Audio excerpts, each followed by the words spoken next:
नमस्कार दोस्तों, आप सभी का स्वागत है चर्चा में। आज हम बात करने जा रहे हैं एमपीपीएससी 2026 के मॉडल आंसर के बारे में। ये है पेपर सेट बी। तो हम बात करते हैं पहले प्रश्न की ओर।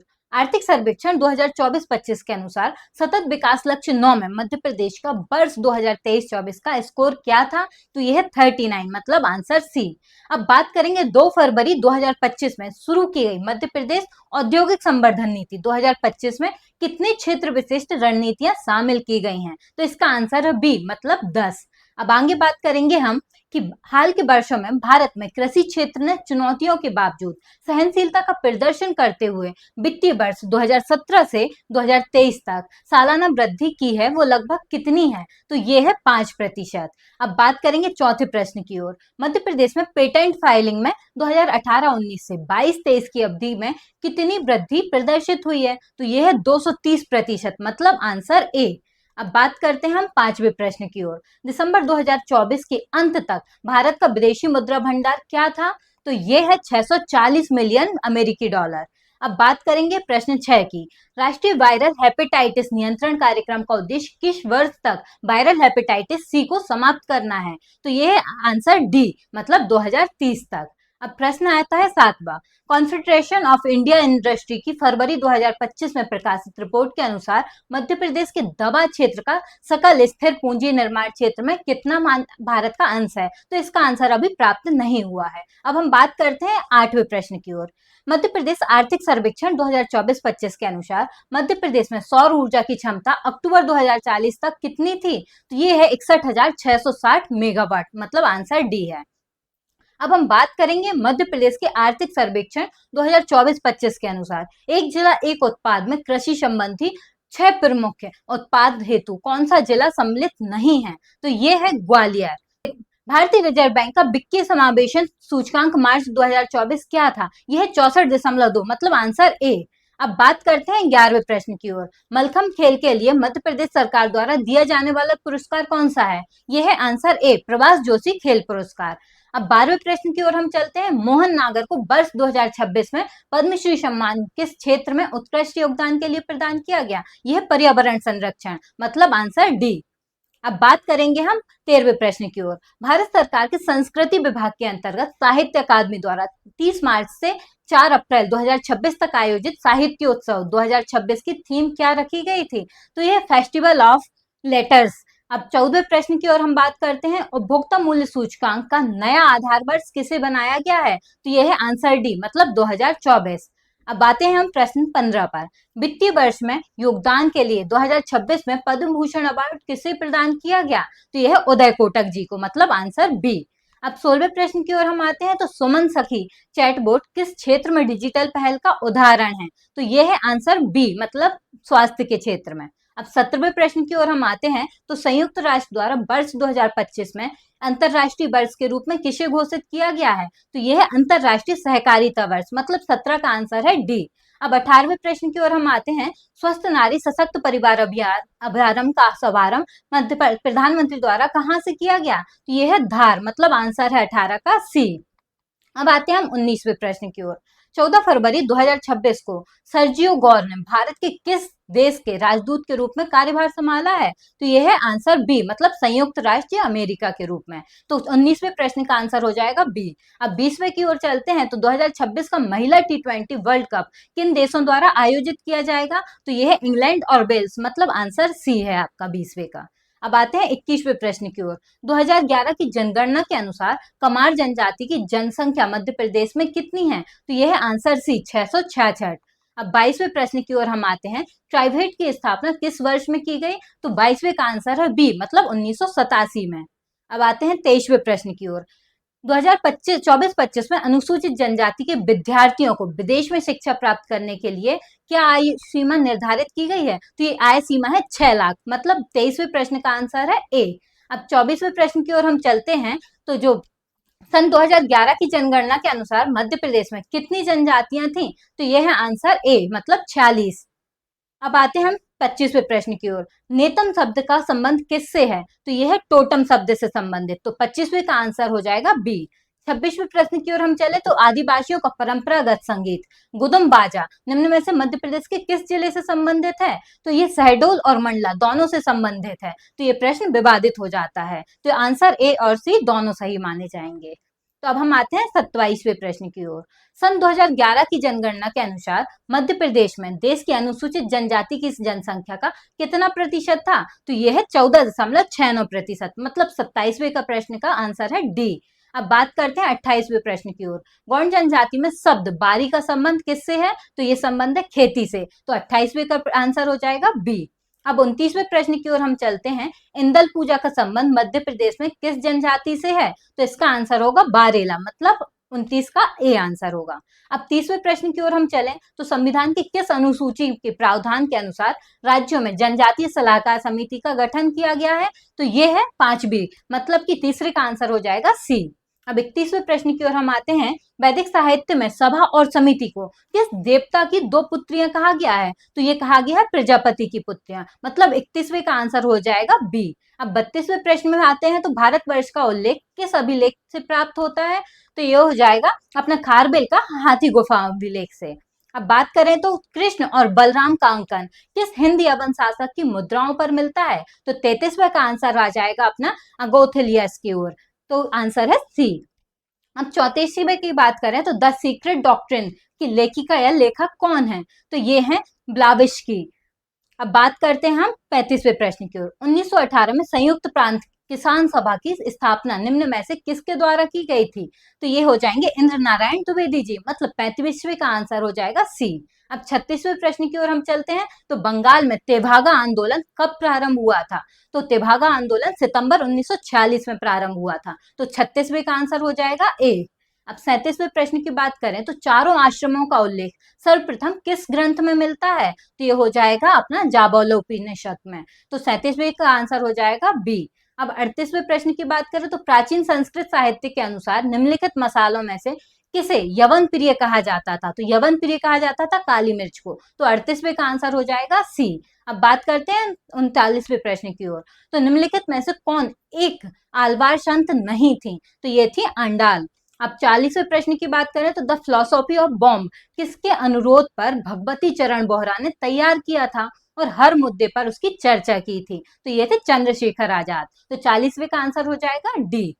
अब 41वें प्रश्न पर आते हैं। विज्ञान की कौन सी शाखा ऋतु तथा वायुमंडलीय परिस्थितियों के अवलोकन, समझ और पूर्वानुमान से संबंधित है? तो ये हो जाएगा मौसम विज्ञान, तो 41वें का आंसर हो जाएगा सी। अब 42वें की बात करें तो सतत विकास के लिए 2030 के एजेंडा के अनुसार कितने लक्ष्यों को निर्धारित किया गया है? तो यह है 169, मतलब 42वें का आंसर हो जाएगा डी।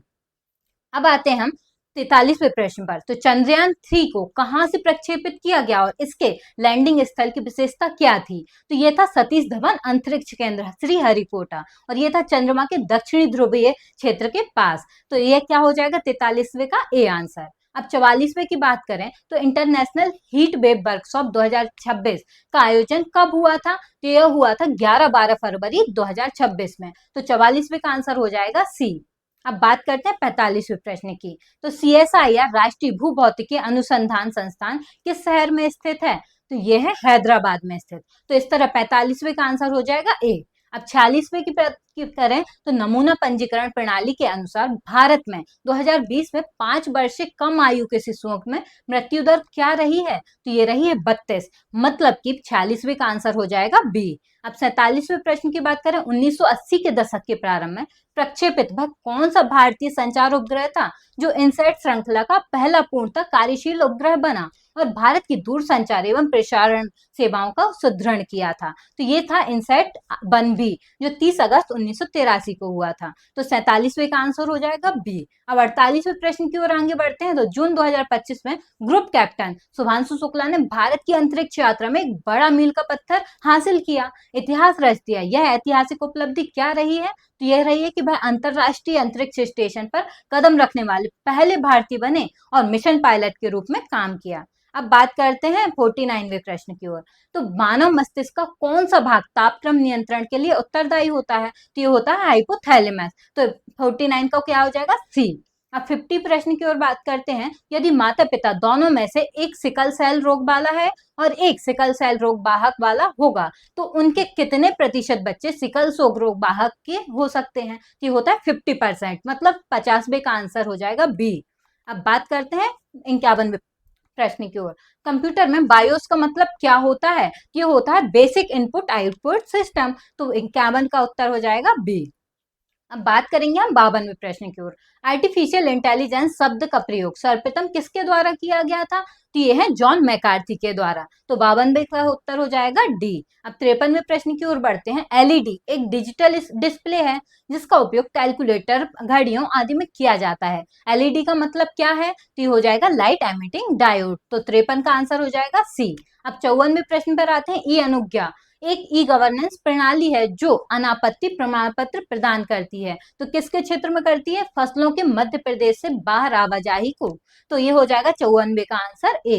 अब 55वें प्रश्न की बात करें तो किसी वेबसाइट के वेब पेज को HTML का उपयोग करके डिजाइन किया जा सकता है। HTML का मतलब क्या होता है? तो ये हो जाएगा हाइपर टेक्स्ट मार्कअप लैंग्वेज। अब 56वें प्रश्न की बात करें तो निम्नलिखित में से कौन सी एक AI भाषा नहीं है? तो ये हो जाएगा VVI, तो 56वें का आंसर हो जाएगा डी। अब 57वें की आगे बढ़ते हैं हम, तो ई मार्ग एक ई गवर्नेंस समाधान है, तो इसके आंसर कौन सा हो जाएगा? ये ए। तो ग्रामीण सड़कों के रख रखाव के लिए ये ई गवर्नेंस समाधान है, तो 57 का आंसर ए। 58 की ओर बढ़े तो ऑप्टिकल फाइबर केबल का उपयोग उच्च गति और लंबी दूरी के डेटा ट्रांसमिशन के लिए किया जाता है। ऑप्टिकल फाइबर की स्पेलिंग का अर्थ क्या है? तो इसमें है ऑप्टिकल फाइबर को जोड़ा जाना, तो 58 का आंसर हो जाएगा सी। अब आते हैं हम 59वें की ओर। तो ये वेब ब्राउजिंग में URL का अर्थ क्या होता है? तो ये होता है यूनिफॉर्म रिसोर्स लोकेटर, तो ये हो जाएगा 59 का आंसर सी। अब 60 प्रश्न की ओर जाते हैं। तो ये होता है कंप्यूटर में EEPROM क्या होता है? ये होता है कि erasable programmable read only memory, तो 60 का आंसर हो जाएगा डी। अब 61 की ओर आगे बढ़े तो मौर्य सम्राट का व्यक्तिगत नाम मध्य प्रदेश से प्राप्त किस लघु शिलालेख में मिलता है? तो ये हो जाएगा गुर्जरा शिलालेख, तो 61 का आंसर हो जाएगा बी। अब 62वें प्रश्न की ओर जाएं तो मालवा के माच लोक रंग शैली को वर्तमान में प्रदर्शनकाली विधा के रूप में बदलने का श्रेय किसको दिया जाता है? तो यह है सिद्धेश्वर सेन, तो 62 का आंसर हो जाएगा ए। अब 62 प्रश्न की ओर जाते हैं। तो खजुराहो में स्थित जगदम्बी मंदिर की प्रमुख विशेषताओं में से निम्नलिखित में से कौन सा तथ्य असत्य है? तो इसमें हो जाएगा गर्भगृह में लक्ष्मी की एक विशालकाय मूर्ति है, तो इसका आंसर सी गलत है, तो इसलिए हो जाएगा 63 का आंसर सी। अब आते हैं 64वें प्रश्न की ओर। मध्य प्रदेश की निम्नांकित जनजातियों को उनकी उप जनजातियों से सुमेलित करना है, तो इसमें कौन कौन सा आंसर हो जाएगा? ये होगा बी, तो 64 का आंसर बी है। अब आते हैं 65वें की ओर। मध्य प्रदेश में नर्मदापुरम जिले में आदमगढ़पुरा स्थल में के विषय में निम्नलिखित में से कौन सा तथ्य असत्य है? तो ये है कि आंसर सी हो जाएगा 65 का। इस पुरा स्थल पर BS वाकड़कर द्वारा पुरातात्विक उत्खनन किया गया था। अब आते हैं 66 आंसर क्वेश्चन पर। मध्य प्रदेश में निम्नलिखित में से कौन सा स्थल विश्व धरोहर स्थल के रूप में मान्यता प्राप्त है? तो ये हो जाएगा सांची स्तूप, तो 66 का आंसर हो जाएगा बी। अब 67 प्रश्न पर बात करें तो निम्नांकित लोकगीतों में उनकी विशेषताओं में सुमेलित करना है, तो इसका आंसर है 67 का सी। अब 68 आंसर क्वेश्चन की बात करें तो निम्नांकित बोलियों को उनके संबंधित जनजातीय क्षेत्रों से सुमेलित करना है, तो इसका आंसर हो जाएगा ए। 68 का आंसर हो जाएगा ए। अब 69 क्वेश्चन की बात करें तो मध्य प्रदेश में निम्नांकित साहित्यकारों को उनकी कृतियों से सुमेलित करना है, तो इसका आंसर है ए, तो 69 का आंसर ए हो जाएगा। 70 की बात करते हैं तो बंकिम चंद्र चटर्जी के उपन्यास आनंद मठ के अनुसार किस पात्र के द्वारा वंदे मातरम गीत गाया गया था? ये है सिपाही भवानंद, तो इसका 70 का आंसर हो जाएगा सी। अब बात करते हैं 71 प्रश्न की ओर। तो आते हैं भारतीय संविधान सभा के सदस्यों का निर्वाचन कैसे हुआ था? तो ये हुआ था प्रांतीय विधानसभाओं के सदस्यों द्वारा अप्रत्यक्ष रूप से, तो 71 का आंसर बी हो जाएगा।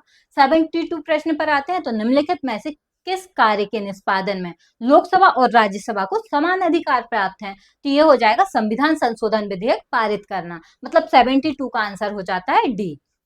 अब बात करते हैं 73 प्रश्न की ओर। मध्य प्रदेश में नगर पंचायत का गठन निम्नलिखित में से किस क्षेत्र के लिए किया जाता है? तो यह संक्रमणशील नगरीय क्षेत्र के लिए। तो 73 का आंसर ए हो जाता है। अब 74 प्रश्न की बात करें तो निम्नलिखित में से कौन सा मध्य प्रदेश में ग्राम पंचायत का अनिवार्य कार्य नहीं है? तो यह है पुलिस स्टेशनों का संचालन करना। मतलब 74 का आंसर हो जाता है डी। अब बात करते हैं 75 प्रश्न की ओर।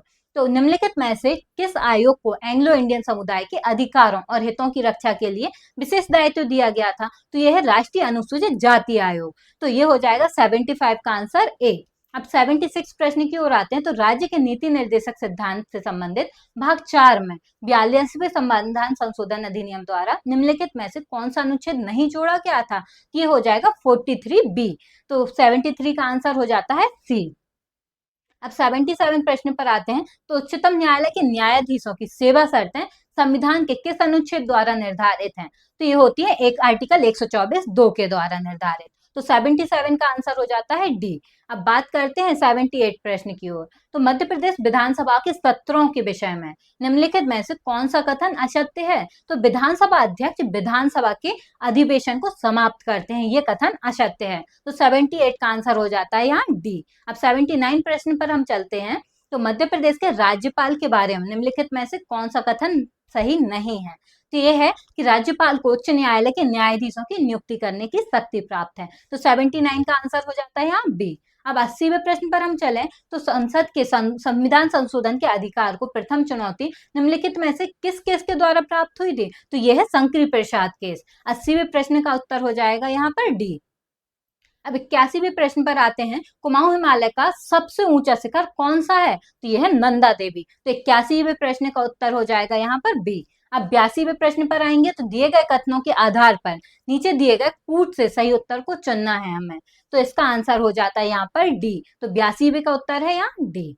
अब आते हैं 83वें प्रश्न पर हम। भारत की सबसे लंबी झील कौन सी है? तो यह है वेम्बनाड झील। तो 83वें प्रश्न का उत्तर हो जाएगा यहाँ पर सी। अब 84वें प्रश्न की बात करें। तो वर्ष 2023-24 में चावल उत्पादन के आधार पर देश के प्रथम 4 राज्यों का सही आरोही क्रम कौन सा है? तो यहाँ पर आता है आंसर बी, पंजाब, पश्चिम बंगाल, उत्तर प्रदेश और तेलंगाना। तो 84 का आंसर हो जाएगा यहाँ बी।